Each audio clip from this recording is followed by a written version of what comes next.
when we're going to do something. Yeah, come to the microphone, please, sir. Step right up. There we go. Thank you. Mr. Homan. Roosevelt Hotel is not.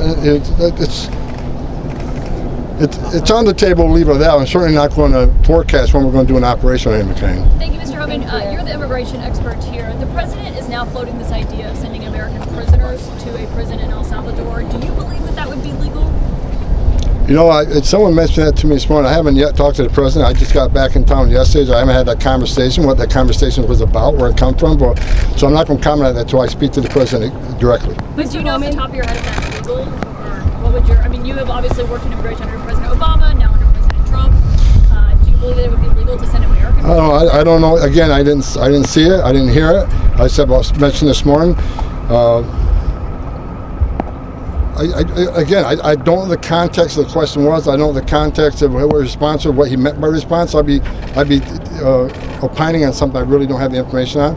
I'll get briefed on it and I'll respond to you later about it, but I'm just unfamiliar with it. Mr. Homan, does the administration expect that those migrants that have been sent to that prison in El Salvador will remain there? You mean the terrorists that were removed? Will they remain in that prison in El Salvador for the rest of their lives? This administration will obey court orders, unlike the last administration.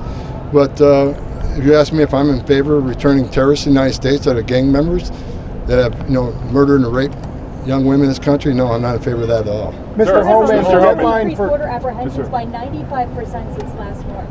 Can you describe maybe some of the success behind these numbers? Because I worked for the greatest president of my lifetime, Donald Trump. Trump 45 is successful, unprecedented.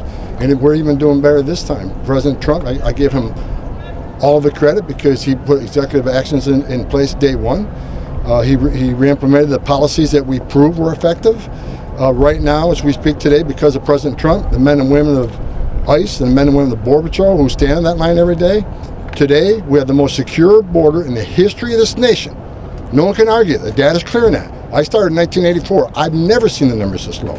So again, the most secure border in the history of this nation, President Trump was able to do that in a matter of weeks, something that the Biden administration didn't do in 4 years. Either wouldn't or couldn't, but we proved he didn't need legislation, didn't need all this other stuff that the last administration talked about. We needed a strong president who took America first and cared about American safety and securing that border. Securing the border at this level means we have a lot stronger national security because of the border. Mr. Homan, there are laws on the books that make it a criminal offense to shield or harbor illegal immigrants, like the sanctuary states that you leaders have been doing. Do you think they should be prosecuted to the fullest extent of the law and possibly put in prison? Absolutely. And hold tight on that one. Because it's coming. It's coming. I've been clear on that since day one. The sanctuary cities can sit by and watch their communities get ravaged by illegal aliens. They can watch young women get raped and murdered. Trump administration is not going to stand for that. So look, they can stand by and watch. And the Trump administration will secure their communities. The Trump administration will drive down illegal and crime in this country.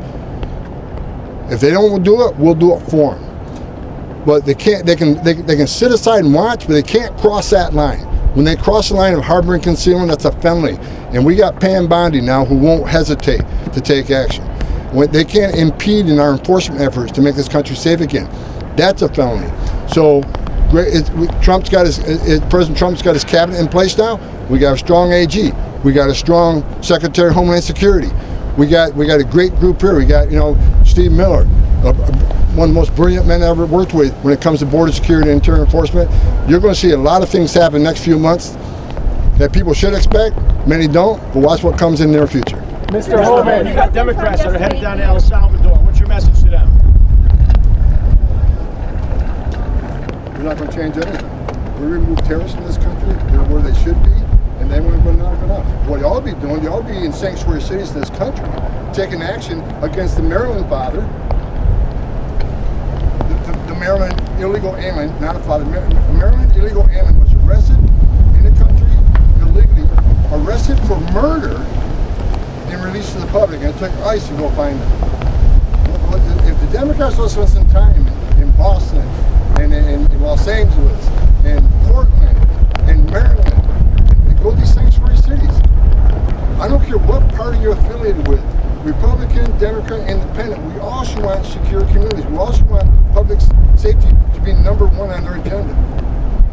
I can't believe there's any Democrat politician who does not want public safety threats out of the community. Their number one responsibility is protection of the communities. But they'd rather go to El Salvador than fix the problem we just talked about in Maryland, fix the problem of Boston, fix the problem that just happened in Washington State. 2 illegal aliens tortured a woman, left her for dead by drilling on her to give her her money, access to ATM stuff. But they're going to go to El Salvador.